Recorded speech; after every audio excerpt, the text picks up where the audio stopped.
قال الله تعالى في القرآن الكريم والفرقان المجيد يا أيها الذين آمنوا اتقوا الله حق تقاته ولا تموتن إلا وأنتم مسلمون يا أيها الناس اتقوا ربكم الذي خلقكم من نفس واحدة وخلق منها زوجها وبث منهما رجالا كثيرا ونساء واتقوا الله الذي تساءلون به والأرحام إن الله كان عليكم رقيبا يا أيها الذين آمنوا اتقوا الله وقولوا قولا سديدا يصلح لكم أعمالكم يغفر لكم ذنوبكم ومن يطع الله ورسوله فقد فاز فوزا عظيما فإن أصدق الحديث كتاب الله وأحسن الحديث محمد رسول الله صلى الله عليه وسلم وشر الأمور محدثاتها وكل محدثة بدعة وكل بدعة ضلالة وكل ضلالة في النار اللهم صل على محمد وعلى آل محمد كما صليت على إبراهيم وعلى آل إبراهيم إنك حميد مجيد اللهم بارك على محمد وعلى آل محمد كما باركت على إبراهيم وعلى آل إبراهيم إنك حميد مجيد போற்றுகின்ற எல்லா புகழையும் வல்ல ரஹ்மான் அல்லாஹ் ஒருவனுக்கே உரித்தாக்கினார். அஊது பில்லாஹி மினஷ் ஷைத்தானிர் ரஜீம். பிஸ்மில்லாஹிர் ரஹ்மானிர் ரஹீம். வஇபாதுர் ரஹ்மான் அல்லதீன யம்ஷூன அலல் அர்த். அளவற்ற அருளாளனின் அடியார்கள் பூமியில் எப்படி நடப்பார்கள் என்பதை அல்லாஹ் திருமறை குர்ஆனிலே நமக்கெல்லாம் சொல்லித் தருகிறார். அல்லதீன யம்ஷூன அலல் அர்த். பூமியில் அவர்கள் பணிவாக நடப்பார்கள். காலு சலாம். அவர்களிடம் யாராவது வீண் பேச்சுக்கள் வீண் விவாதங்கள் செய்தால் அவர்களுக்கு சலாம் என்று சொல்லிவிட்டு அவர்கள் நகர்ந்து விடுவார்கள். புனிதமான இந்த ரமலானுடைய மாதத்தின் 20 நோன்பை பூர்த்தி செய்துவிட்டு இறுதி பத்தை நாம் எல்லாம் அடையக்கூடியவர்களாக இருக்கிறோம். அப்ப நன்மையை பெற்றுத்தரக்கூடிய, சோனத்தின் வாயில் திறக்கக்கூடிய, நரகத்தின் வாயில் அடைபடக்கூடிய இந்த ரமலானுடைய மாதத்தில் நம்மிடம் மிளிர வேண்டிய, நம்மிடம் மாற்றம் ஏற்பட வேண்டிய, அல்லாஹ் விரும்பக்கூடிய மிக முக்கியமான ஒரு பண்பு, அல்லது அல்லாஹ் வெறுக்கக்கூடிய மிக மிக மோசமான ஒரு பண்பு. அல்லாஹ் வெறுக்கக்கூடிய பண்புகளில் ஒரு அட்டவணை இட்டு அதில் முதல் இடத்தில் இந்த பண்பு என்று சொல்வதாக இருந்தால் நாம் ஒரு பண்பை சொல்ல முடியும்.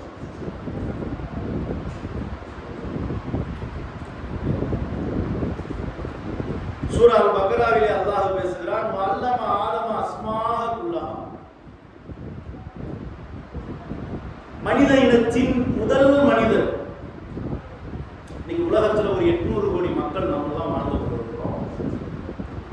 அப்படியே நீங்க ஃபார்வர்டா பேக்வர்டா போனீங்க அப்படின்னா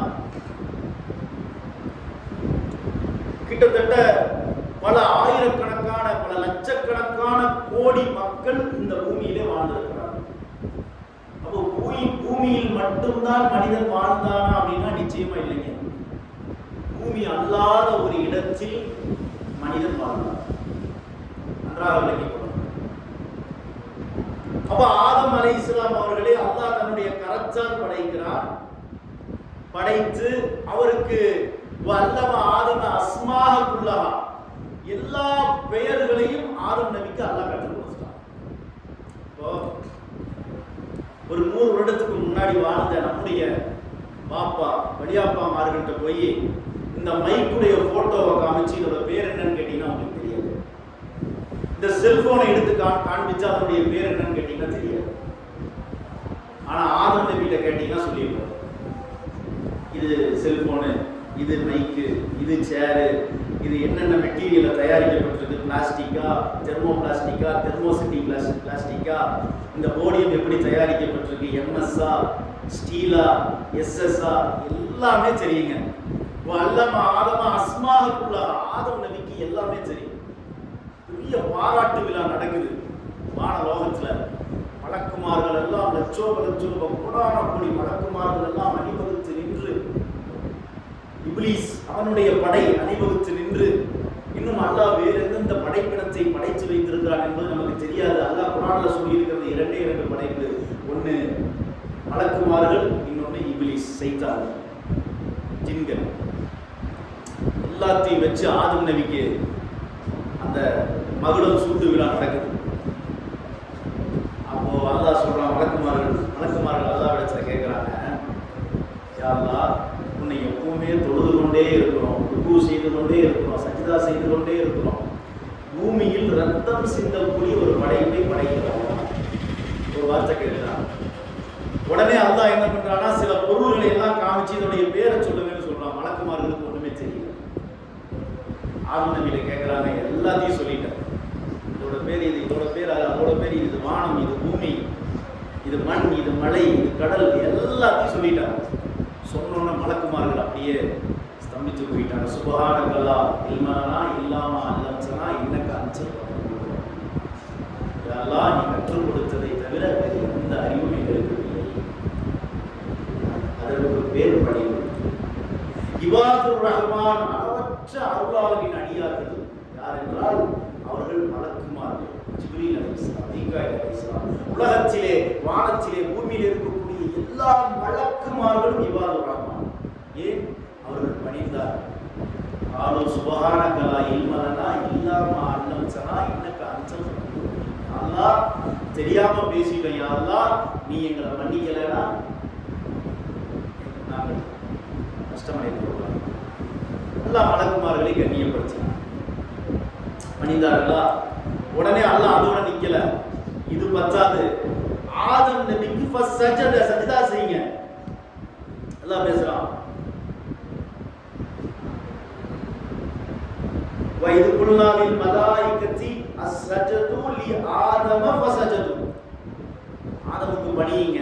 அது எப்படியான பணிவு? ருக்கு செய்தார்களா, இல்ல சலாம் சொன்னார்களா, இல்லை சஜ்தாவே செய்தார்களா, இல்ல வேறு ஏதாவது பணிவா நமக்கு தெரியாது. ஆதமுக்கு மலக்குமார்கள் எல்லாம் வான லோகமே பணிந்தது. அப்புறம் பக்கத்துல இன்னொருத்தர் நிற்கிறான். அவன் யாருன்னு கேட்டீங்கன்னா இப்லீஸ். அவன்கிட்ட அல்லாஹ் சொல்றான், நீயும் பணிஞ்சிருப்பா ஆதமுக்கு. சொன்னோன்னு அவன் சொன்னான், இல்லா இப்லீஸ அபா வஸ்தக்பர வ கான மினல் காஃபிரீன். அவன் சொன்னான், யா அல்லாஹ், என்ன நீ நெருப்பில் படைத்தாய், இந்த ஆதம நீ எதுல படைச்சிருக்க தெரியுமா?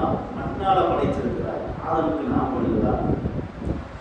அல்லாஹ் வெறுக்கக்கூடிய பண்புகளில் மிக மிக மோசமான பண்பு பெருமை, கர்வம், ஆணவம், அகம்பாவம்.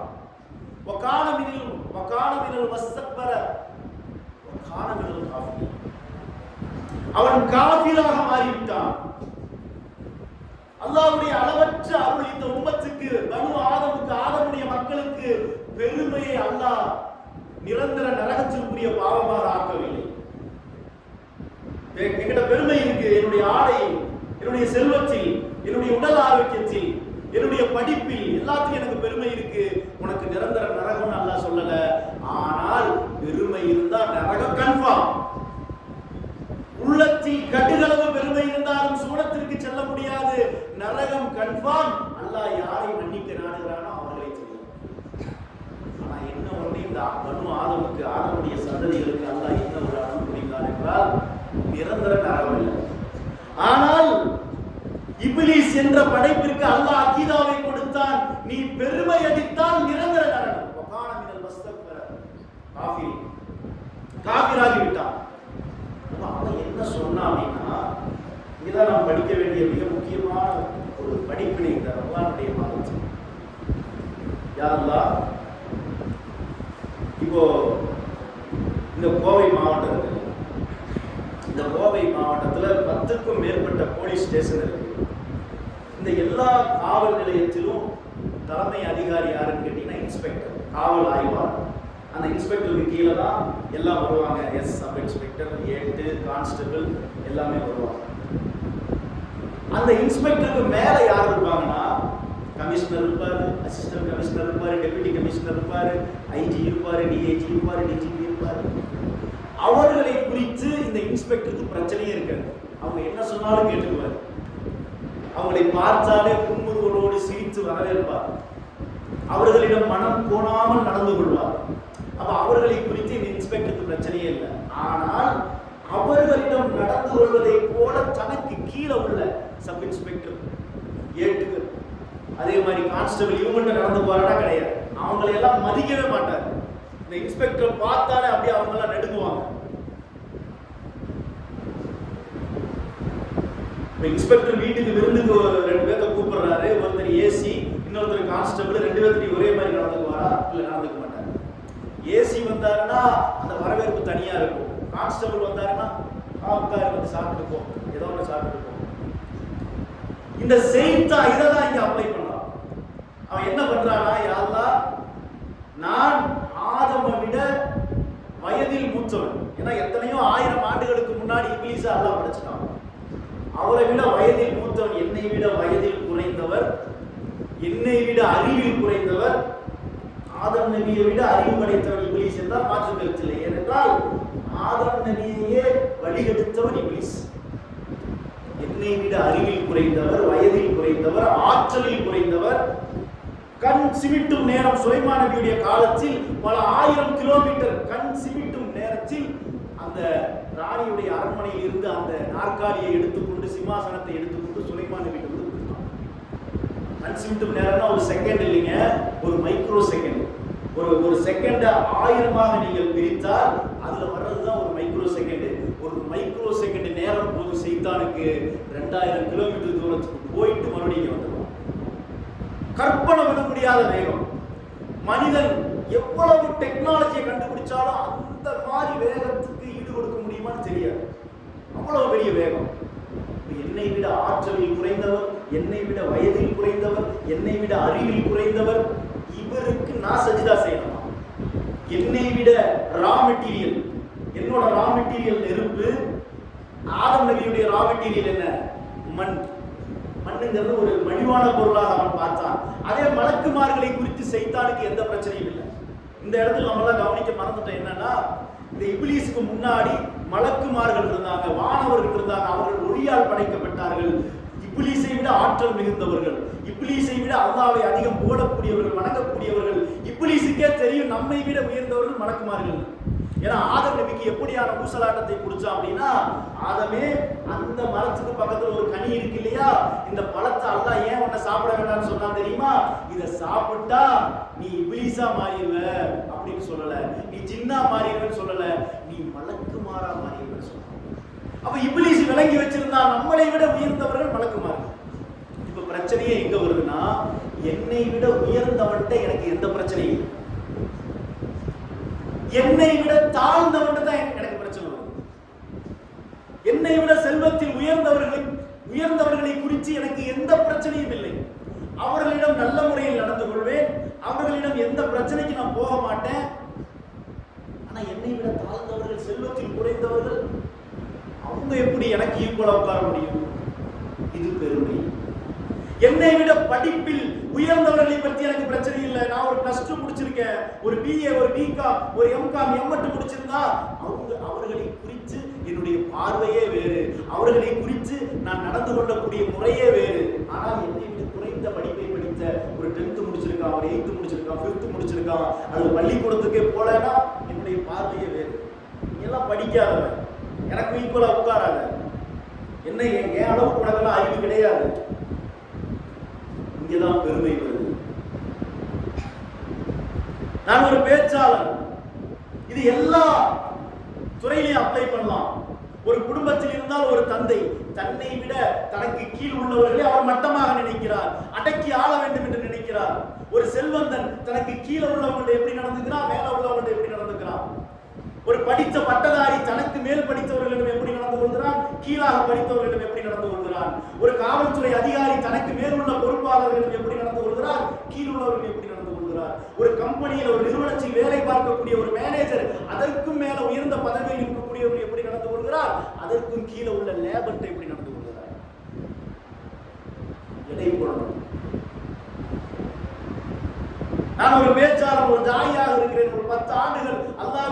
அல்லாஹ்வுடைய அருளால் இந்த மார்க்கத்தை பிரச்சாரம் செய்து கொண்டிருக்கிறேன். ஏதோ ஓரளவுக்கு படிச்சிருக்கிறேன்.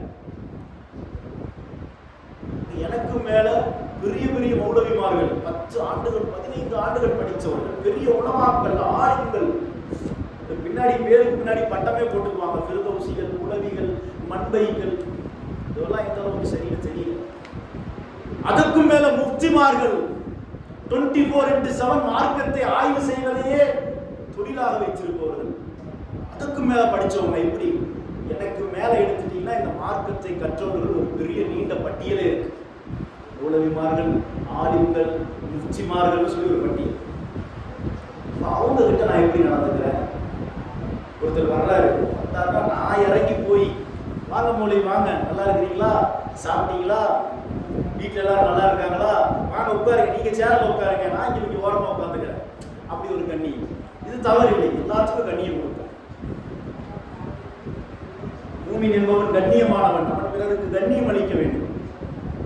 சரி, இப்ப நேற்று ட்ரைனிங் எடுத்து ஒரு மாசம் ஏதோ ஓரளவுக்கு படிச்சு ஒரு பேச்சாளர் வருகிறார். அவர்கிட்ட நான் எப்படி நடந்துக்கிறேன்? இங்கதான் பெருமையும் பணிவையும் நம்ம பிரிச்சு பார்க்கணும். இதை மட்டும் புரிஞ்சுக்கிட்டோம்னா இந்த பெருமையே நமக்கு இருக்காது. இன்ஷா அல்லாஹ் நம் மணிவுடையவர்களாக இபாதுர் ரஹ்மான். அப்ப நான் என்ன நினைக்கிறேன் அப்படின்னா, நான் 10 வருஷம் பெரிய தாயி, பெரிய பேச்சாளர், எவ்வளவு சும்மா பேசி இருக்கிறேன், எத்தனை பள்ளிவாசல்ல பேசி இருக்கிறேன். நேற்று பெய்த மழையில் இன்னைக்கு முளைச்ச காலம். நீ போன மாசம் ட்ரைனிங் எடுத்துட்டு வருவ, நீ என்னை விட பெரிய பேச்சாளர், பொறாம அப்படியே உள்ளச்சல் உருவாகும். அவன் என்னை விட வயதில் குறைந்தவனாக இருந்தாலும் என்னை விட அறிவில் உயர்ந்தவனாக இருப்பான். அவனுடைய அனுபவம் வெறும் 1 மாதமாக இருந்தாலும் என்னை விட திறமையாக பேசக்கூடியவனாக இருப்பான். என்னை விட திறமையாக குர்ஆனை ஓதக்கூடியவனாக இருப்பான். என்னை விட அழகாக ஹதீசுகளை விளக்கக்கூடியவனாக இருப்பான். ஆனா எனக்கு எப்படி? என்னை விட வயதில் குறைந்தவன், என்னை விட அனுபவத்தில் குறைந்தவன். உனக்கு எப்படி நான் முதல்ல சலாம் சொல்றது? அவன் தான் சொல்லணும். பாய் அஸ்ஸலாமு அலைக்கும் அவன் சொல்லணும், நான் சொல்ல மாட்டேன். நான் ஏற்றுக்குவேன், சரி சரி ஏன் இந்த பெருமை? ஏன் பிரித்து பார்க்கிறாய்? பெரிய மௌலவிமார்கள் என்றால் நீ கொடுக்கக்கூடிய மரியாதையே தனி, அவருக்கு கொடுக்கக்கூடிய கிரீடமே தனி, வரவேற்பே தனி, உபசரிப்பே தனி. உனக்கு கீழே உள்ளவனா இருந்தா, புதுசா பேசக்கூடிய பேச்சாளனா இருந்தா, இந்த திக்கி திக்கி பேசக்கூடியவனாக இருந்தா, அரைகுறையாக மார்க்கத்தை கற்று இப்பதான் வளர்ந்து வரக்கூடியவங்களா இருந்தா அவங்க குறித்த பார்வை என்ன? அவங்களெல்லாம் எனக்கு ஈக்குவலா இல்லை. என்ன மாதிரியே ஸ்டேட்டஸ் அவனுக்கு கொடுக்க. இந்த நோய் எல்லோரிடமும் இருக்கா இல்லையா? ஒரு ஜமாத் இருந்தால் ஒரு கிளை நிர்வாகிகள், அந்த கிளை நிர்வாகிகள் மாவட்ட நிர்வாகிகள் எப்படி நடந்து கொள்வார்கள், மாநில நிர்வாகிகள் எப்படி நடந்து கொள்கிறார்கள். தனக்கு கீழே உள்ள இந்த உறுப்பினர் இருப்பாங்களே, தொண்டர் அணி, வர்த்தகர் அணி, அதுக்கு கீழே உறுப்பினர், அதுக்கு கீழே பள்ளியில் இந்த பாயெல்லாம் சுருட்டி விரிச்சு பள்ளியை துடைக்கிறவங்க, இவங்கள்ட்ட எப்படி நடந்துக்கிறாங்க. மாநில நிர்வாகி வந்தாலே பெரிய மரியாதை, கீழே உள்ளவங்க அதே போன்று மரியாதை கொடுக்கிறாயா? அதே கண்ணியத்தை உனக்கு கீழே உள்ள பள்ளிவாசல்ல பாயை துடைத்து விரிக்கக்கூடியவனிடம் கொடுக்கிறாயா? இது பெருமை. நான் ஒரு நிறுவனத்தில் வேலை பார்த்தால் என்னுடைய உயர் அதிகாரி மேனேஜர், ஜெனரல் மேனேஜருக்கு கொடுக்கக்கூடிய அதே கண்ணியத்தையும் மரியாதையும் ஒரு லேபருக்கு கொடுக்கணும். பெருமானார் சொன்னார்கள், மனிதர்கள் சீப்பின் பற்களை போல சமமானவர்கள். உன்னுடைய செல்வம், உன்னுடைய பேச்சாற்றல், உன்னுடைய மார்க்க அறிவு, உன்னுடைய உடல் பலம், உன்னுடைய குடும்ப பாரம்பரியம், நீ சம்பாதித்த சொத்து பத்துக்கள் எதுவும் உனக்கு பெருமையை உருவாக்க கூடாது.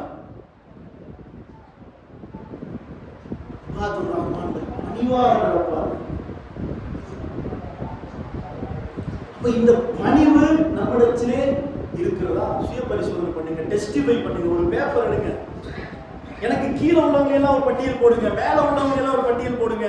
நான் இப்ப வேலை பார்க்கக்கூடிய இடம், என்னுடைய உறவினர்கள், நான் இருக்கக்கூடிய அங்கம் வகிக்கக்கூடிய ஜமாத், என்னுடைய முஹல்லா பள்ளிவாசல், என்னுடைய நண்பர்கள், வசதியான நண்பர்கள், வசதி குறைந்த நண்பர்கள், எல்லாத்துக்கும் நான் எப்படி நடக்கிறேன்?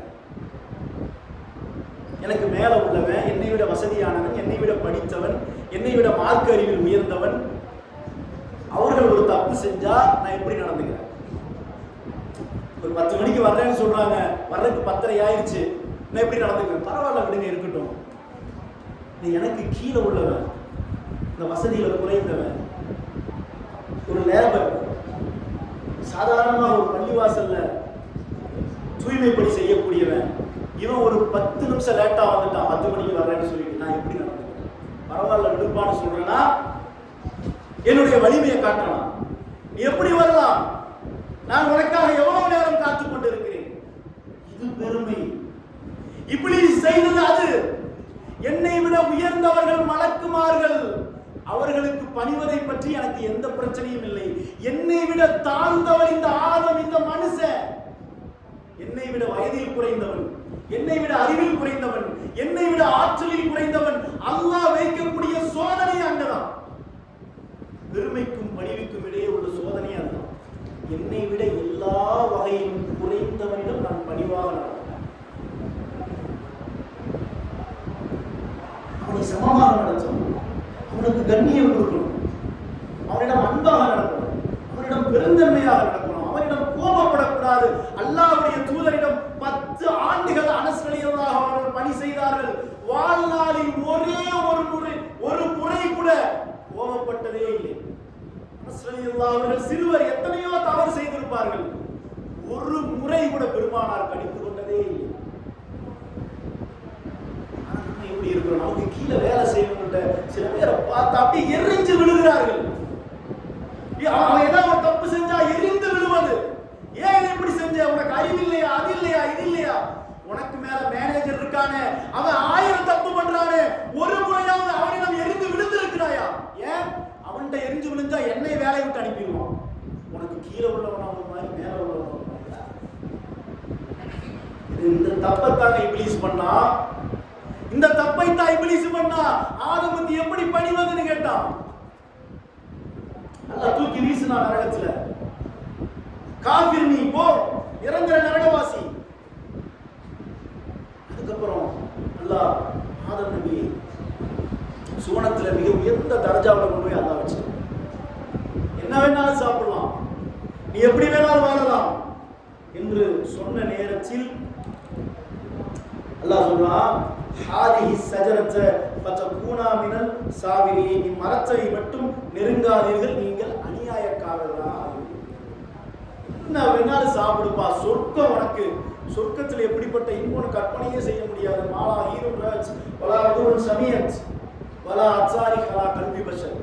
நம்மளாம் கற்பனையே பண்ண முடியாதுங்க. சும்மா முடிச்சுட்டு வீட்டில் போய் ஏசியை போட்டு ஒரு 1.5 டன் ஏசியை போட்டு அந்த குஷன் பெட்டில் படுத்தா அப்படியே ஜாலியா இருக்கும், தூக்க சொக்கும். உனக்கு இவ்வளவுதான் தெரியும். சொர்க்கத்தில் அல்லாஹ் வச்சிருக்கிறான் பாருங்க பெட்டு, கற்பனை செய்ய முடியாத பெட்டு. படுத்தோன்னு தூக்கம், டயர்டே இருக்காது, கைகால் வலியே இருக்காது. நீ 24 மணி நேரம் 10 நாள் தூங்கினாலும் உனக்கு எந்த டயர்டு வரும். அந்த மாதிரி சொகுசான மெத்தைகளை எல்லாம் அல்லாஹ் வச்சிருக்கான்.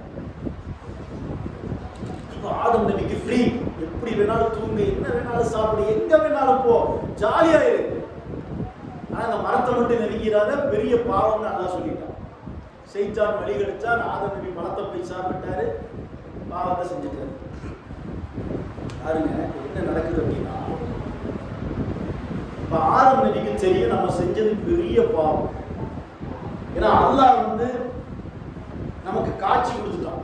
பாத்தியா, நான் தான் அல்லாஹ் அப்படின்னு நம்மள்ட்ட சொல்லிட்டோம். அதுக்கு முன்னாடி வரைக்கும் நீங்க தப்பு செஞ்சீங்கன்னா அல்லாஹ்வுடைய பார்வையே வேறு. ஆனா அல்லாஹ் தன்னுடைய அற்புதத்தை காண்பிச்ச பிறகு தப்பு செய்தால் கடுமையான தண்டனை. இஸ்ரவேலர் மக்கள் இன்னைக்கு உலகத்துல இழிவடைந்ததற்கு காரணமே அதுதான். கடலை அல்லாஹ் 2ஆ பிளந்து காட்டினான், கைச்செடியை போட்டாங்க, பாம்பா மாறிச்சு, வானத்திலிருந்து மண்ணு சர்வாவை குடிச்சான். எல்லா அற்புதத்தையும் பார்த்துட்டு நீயும் உன்னுடைய இறைவனும் போய் போர் செய்யுங்க மூசாவிட்ட சொன்னாங்க. கிட்டத்தட்ட 3000-4000 ஆண்டுகள் கடந்து விட்டது. இன்னைக்கும் அவர்களுக்கு இழிவுதான். அப்போ எல்லா அத்தாட்சியும் ஆதம் நபி பார்த்துட்டு மலக்குமார்களை பார்க்கறாங்க, வானத்தை பார்க்கறாங்க, பூமியை பார்க்கறாங்க, அல்லாஹ் பேசுறத நேரடியா கேட்கறாங்க. அல்லாஹ்வை கண்ணால பார்த்தாங்களா இல்லையா நமக்கு தெரியாது. இப்லீஸை பார்க்கறாங்க. இவ்வளவு அத்தாட்சியும் பார்த்துட்டு ஒரு தப்பு பண்ணிட்டாரு. ஆதம் நபி என்ன பண்ணாரு தெரியுமா? அங்கதான் நமக்கு பாடமே இருக்கு. ரப்பனா எங்கள் இறைவா லலம்னா அன்ஃபுஸனா எங்களுக்கு நாங்களே அநியாயம் பண்ணிட்டோம். வ இல்லம் சௌஃபிரனா தருகம்னா எங்களை மட்டும் நீ மன்னிக்கலனா இல்லனா கூனன்ன மினல் ஹாஷிமி. அவ்வளவுதான் முடிஞ்சது. இந்த இப்லீஸ் மாதிரி நாங்களும் நரகவாசிகளாக மாறிடுவோம். அதுதான் அதுக்கு அர்த்தம். பணிந்து விட்டார்கள். அவர்கள் பணிந்த காரணத்தினால் அல்லாஹ் சொல்றான், ஃபமன் சபிய ஹுதாயா ஃபலா ஹவுஃபுன் அலைஹிம் வலா ஹும் யஹ்சனுன். அதமே தப்பு செஞ்ச பரவாயில்ல, எங்கிட்ட மன்னிப்பு கேட்டீங்களா, வருந்தினாயா, மன்னிப்பு கேட்டாயா, பரவாயில்ல விடு. கவலை இல்லாத வாழ்க்கை, பயம் இல்லாத வாழ்க்கை, எனக்கு நேர்வழி, பூமியில இறக்கி விட்டு சாப்பாடு, ட்ரெஸ், குடி தண்ணீர், இருக்க இடம் எல்லாத்தையும் கொடுத்து நேர்வழியும் கொடுத்து கவலை இல்லாம பயம் இல்லாம அல்லாஹ் வாழ வச்சு. ஆதம் நபி செஞ்சது என்ன? பணிந்தார். இப்லீஸ் மாதிரி பெருமை அடிக்கல. யாரெல்லாம் நான் எவ்வளவு அறிவு படைத்தவன் நம்ம சொல்லுவோமே, காரணம் சொல்லுவோமே, நான் தப்பு பண்ணல, இந்த ஃப்ரெண்டு மட்டும் என்ன கூட்டிட்டு போகாம இருந்திருந்தானா நான் சினிமாவுக்கு போயிருக்க மாட்டேன். இந்த ஃப்ரெண்டு, இந்த நண்பனாலதான் நான் விபச்சாரம் பண்ணேன், இவனாலதான் போய் பேசினேன், இவனாலதான் புறம் பேசினேன், என் மனைவினாலதான் இந்த தப்பு செஞ்சேன். இந்த பேச்செல்லாம் அல்லாஹ்விடத்தில் ஈடுபடாது. யாரெல்லாம் எனக்கு நானே அநியாயம் பண்ணிட்டேன். நோன்பு வச்சுட்டு போய் பேசுறேன்னா எனக்கு நானே அநியாயம் பண்ணேன். நோன்பு வச்சுட்டு சினிமா பார்த்தனா எனக்கு நானே அநியாயம் பண்ணேன். நோன்பு வச்சுட்டு வேறு வேறு பாவங்களை செய்தேனா, கொடுக்கல் வாங்கல்ல மோசடி பண்ணனா எனக்கு நானே அநியாயம் பண்ணிட்டேன்னு சொல்லி அல்லாஹ்விடத்துல தௌபத்துன் நசூஹா செய்தால் என்ன? பெருமானார் சொன்னார்கள், யார் அல்லாஹ்வுக்காக பணிவு காட்டுகிறார்களோ அல்லாஹ் அவர்களை உயர்த்தாமல் இருப்பதே கிடையாது. கன்ஃபார்ம். அல்லாஹ்வுக்காக பணிந்தால் அல்லாஹ் நிச்சயம் அந்த மனிதனுடைய கண்ணியத்தை உயர்த்தாமல் இருக்கவே மாட்டார். அவ அல்லாஹ்வுக்காக பணியவில்லை என்றால் அவனுடைய நிலை என்ன? இன்ஷா அல்லாஹ் இரண்டாவது வரையில் தெரிந்து கொள்வோம். என்னுடைய முதல் உரையை முடிச்சு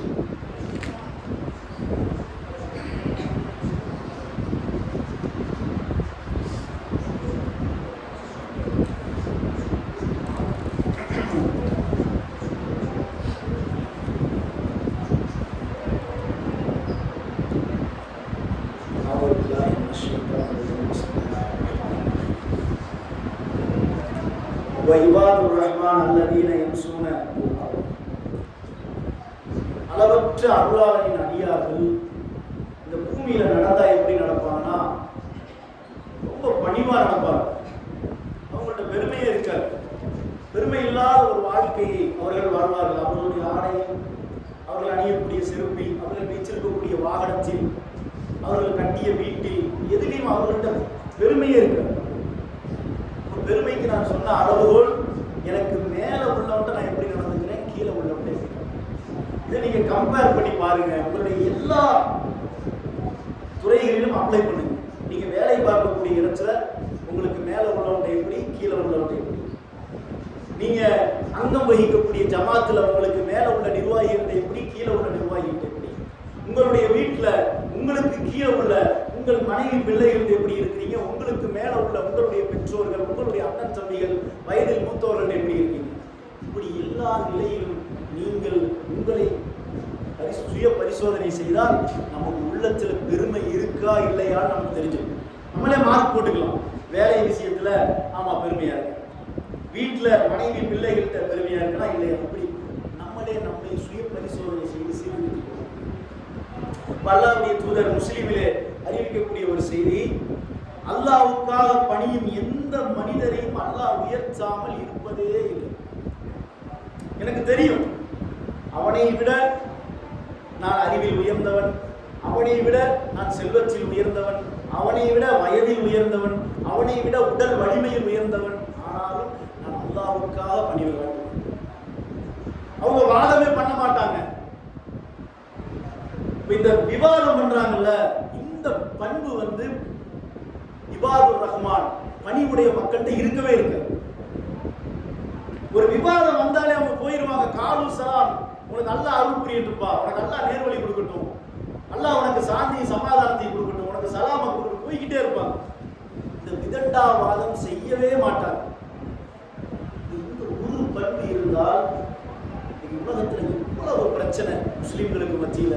இந்த ஜமாத் உயர்ந்ததா, அந்த ஜமாத் உயர்ந்ததா, பெருநாள் இன்னைக்கு கொண்டாடணுமா, நாளைக்கு கொண்டாடணுமா, நான் நேர்வழியா, அவன் நேர்வழியா, எவ்வளவு முரண்பாடுகள். இந்த ஒரே ஒரு விஷயத்தை மட்டும் ஃபாலோ பண்ணி பாரு.